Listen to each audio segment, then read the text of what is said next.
Are you buying or selling a stucco home? Here's what you need to know before you say go.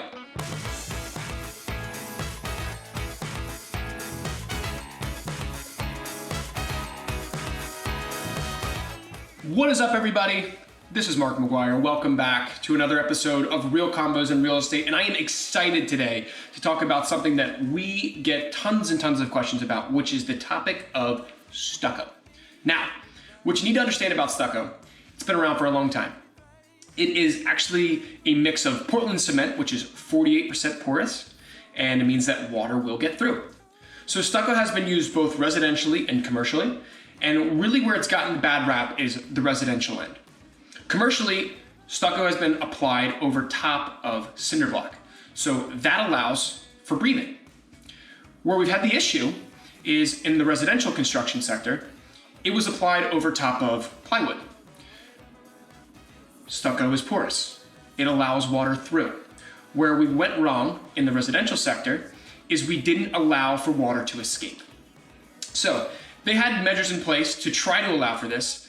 They had certain Tyvek siding wraps. They had supposedly flashing around windows and doors and all that fun stuff.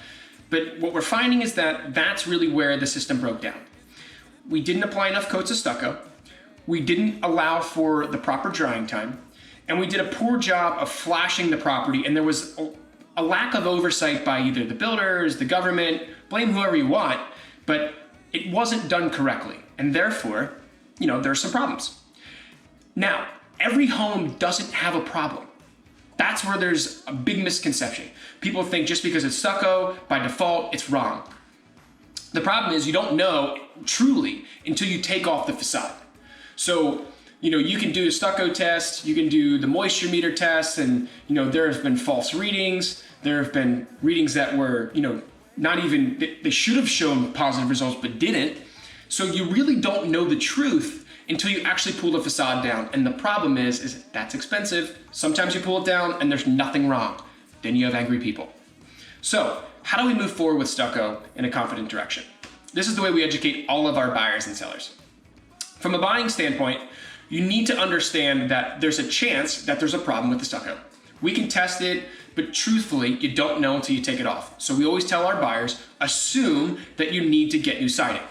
So we try to educate them on, what siding product would be appropriate for that style home and that style neighborhood. And it all depends on price points and areas. Sometimes it's Carolina beaded vinyl, other times it's hardy plank, other times it's another type of stone veneer or some sort of combination. On the selling side, what we tell all our sellers is be prepared and get your numbers straight up front.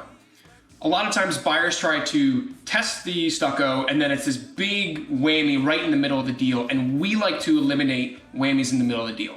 So what we try to do is tell our sellers, let's get some estimates up front. Let's figure out how much would it cost to rectify the siding. How many sides do we need to correct? Is it one side? Is it two sides? Is it all four sides? How many sides of the home have stucco, and how many of these, sides have the issues? Every negotiation's a bit different, and every neighborhood and every builder has different track records and different issues. So it really is a case-by-case basis, but not all stucco is bad. So we just try to help our people get the facts so that they can make an informed decision. And it really boils down to understanding the fact that, depending upon your siding type, you're looking at $25,000 to $45,000 a side. I know this has been a lot of information. I know this has been long. I appreciate you hanging in. If you have more questions about stucco or stone veneer and how, it all works and how you should act moving forward, give us a shout. This is Mark McGuire with Real Combos in Real Estate.